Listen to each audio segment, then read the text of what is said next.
আমাদের আইএনজি যুক্ত করার কিছু নিয়ম শেখাবো। তার আগে তোমরা বলো, ভার্ব বলতে কি বোঝায়? কার মনে আছে দেখি?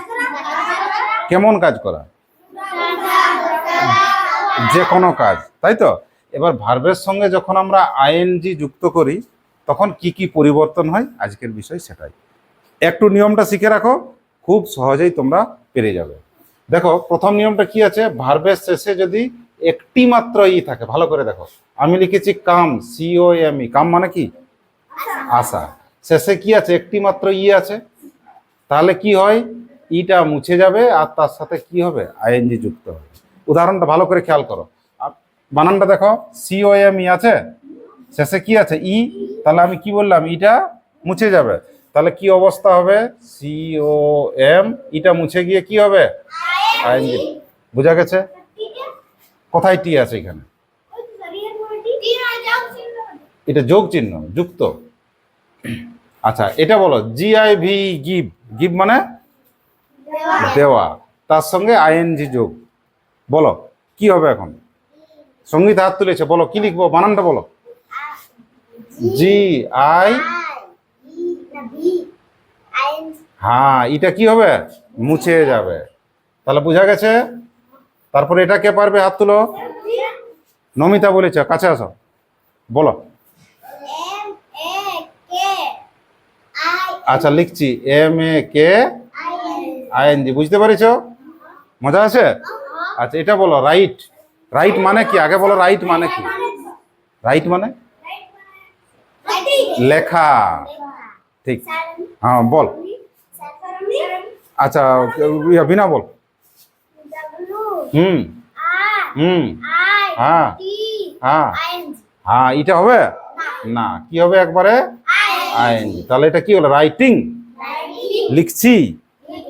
হ্যাঁ, এবারে দেখো নিয়মটা, পরের নিয়মটা আসো। ভার্বের শেষে কি থাকে? যদি আই থাকে, ভালো করে দেখো, ভার্বের শেষে কি থাকে? দেখো, ভার্বের শেষে কি আছে? আই। তাহলে এর ক্ষেত্রে দুটো নিয়ম। প্রথম নিয়মটা কি হবে? আইটা মুছে যাবে। আইটা মুছে গিয়ে কি হবে? আয়ের বদলে ওয়াই হয়ে যাবে।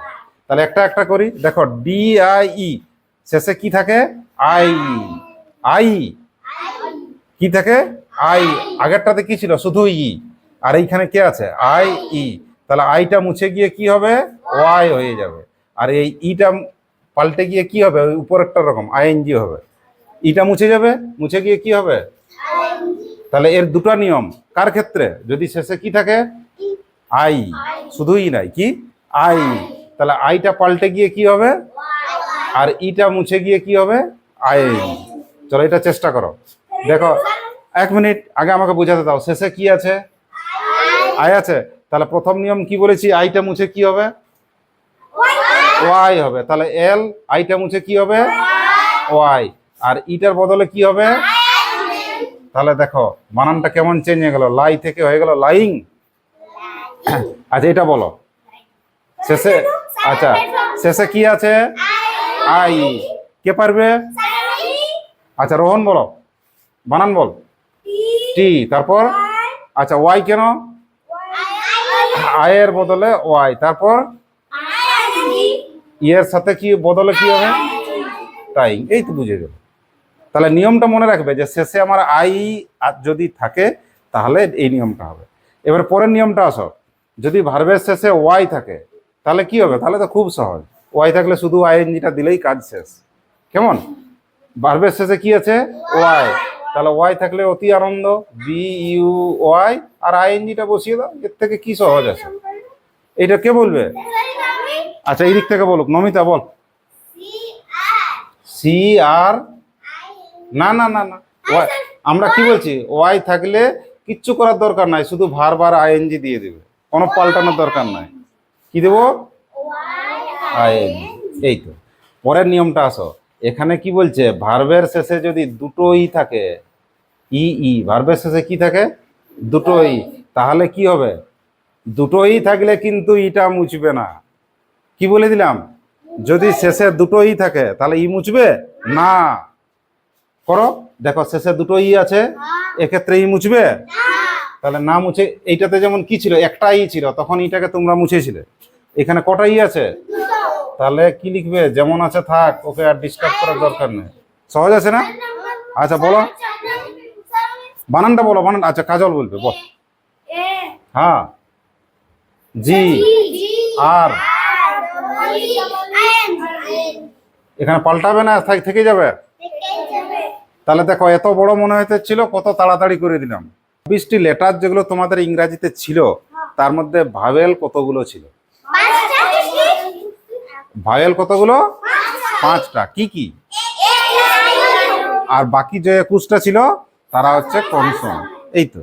তাহলে আমরা নিয়মটা কি বলছি, ভার্বের শেষে একটি মাত্র যদি কনসোনেন্ট থাকে, দেখো জিটি গেট আছে, ভার্বের শেষে কি আছে? টি। টিটা কনসোনেন্ট না ভাওয়েল? টিটা হচ্ছে কনসোনেন্ট। আর তার আগে যদি একটি ভাওয়েল থাকে, একটা একটা, দুটো নয়, কটা কটা? একটা একটা।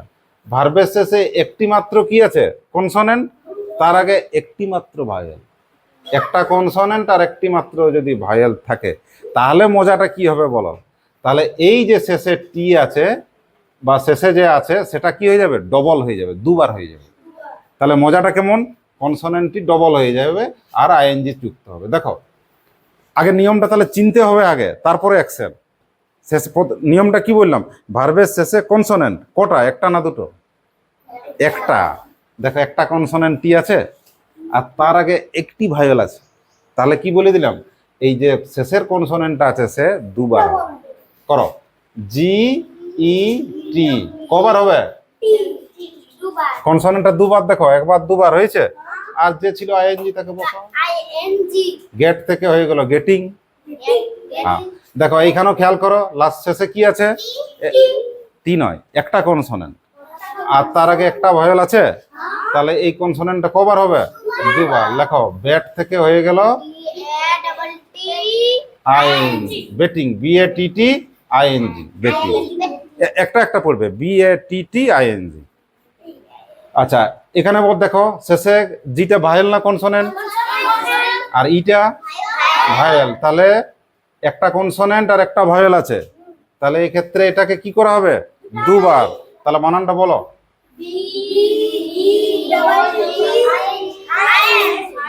দেখো, দুবার হয়েছে। আচ্ছা, রান। রান মানে কি? দৌড়ানো। দেখো, শেষে কনসোনেন্ট, কনসোনেন্টের আগে ভাওয়েল। তাহলে এটা কবার হবে? দুবার। চলো, R U N N I N G, running. Running মানে দৌড়াচ্ছে। আচ্ছা, এটা বলো, সিট। টি ভাওয়েল না কনসোনেন্ট? তার আগে আইটা। তাহলে শেষে একটা কনসোনেন্ট, তার আগে একটা ভাওয়েল। তাহলে কোনটা দুবার হবে? কনসোনেন্টটা। বাহ, এই তো ঠিক বলছি। এস আই টি টি বলবি, ডবল টি নাই, টি টি। তাহলে সিটিং। আচ্ছা, পরের নিয়মটা আসো। এবারে বানানটা পড়ে তার উচ্চারণটা দেখতে হবে, যে শেষ লেটারটাতে আমার জোর পাচ্ছে কিনা। দেখো, লাস্ট সিলেবেলে স্ট্রেস না পড়লে, স্ট্রেস মানে চাপ পড়ছে কি, বানানটা দেখো, লিসন। এনটা বোঝা যাচ্ছে, হালকা বোঝা যাচ্ছে। এরকম ক্ষেত্রে যদি হয়, আর এক্ষেত্রে দেখো শেষে কনসোনেন্ট আছে, কনসোনেন্টের আগে ভাওয়েল আছে, এই নিয়মটাই আছে দেখ। কিন্তু এর মজাটা কি হয়েছে, এই শেষে যে আছে তার উচ্চারণে কোনো চাপ নেই, স্ট্রেস পড়ছে না। তখন কি হবে? তখন আর ডবল করার দরকার নেই, শুধু আইএনজিটা বসালেই হচ্ছে। তাহলে লিসিন থেকে কি হবে? শুধু বসাও, যেমন আছে LISTEN ING হয়ে গেল। এটা ভিজিট, ভিজিটিং, VISITING। এখন আর ডবল করার দরকার নেই। উইথড্র, এই ডাব্লুটার উপর কি জোর পড়ছে না এটার উপরে জোর পড়ছে? দেখো, উইথড্র ডাব্লুর উপরে পড়ছে। তাহলে এই ক্ষেত্রে আমরা কি করব? কোনো ডবল করার দরকার নেই, শুধু বসালেই হচ্ছে। দেখো, এটা তো শেষে কনসোনেন্ট আছে, কনসোনেন্টের আগে ভাওয়েল আছে। বানানটা বলো। উইথড্র আর আইএনজি দিয়ে দাও। হ্যাঁ, উইথড্র মানে কেউ জানো? উইথড্র মানে তুলা। এই যে দেখবি ব্যাংকে বলে যে আমি টাকা উইথড্র করতে যাব, কয়েকদিন পরেই শিখে যাবে। টাকা তোলাটাকে বলে উইথড্র। কি বলে? উইথড্র। উইথড্র মানে টানা বা তোলা। আচ্ছা, এইবারে তোমাদের সবচেয়ে সহজটা কি? সহজটা কোনো পাল্টানোর দরকার নয় বাবা, আইএনজি আছে, আইএনজিটা দিয়ে দাও। এ বলেছে যুক্ত হব, তাহলে নিয়ে নাও। কি বলেছি? বেশিরভাগ ক্ষেত্রে ভার্বের বানানে পরিবর্তন হয় না, বেশিরভাগ ক্ষেত্রে যেমন আছে তেমনই হয়। এটা সবচেয়ে সহজ। ডু থেকে হয়ে গেল ডুইং, এটা যেমন আছে তেমনই এস টি, তাহলে এটা পারবে, খালি বসালেই হলো এটা, বাস হয়ে গেল। চলো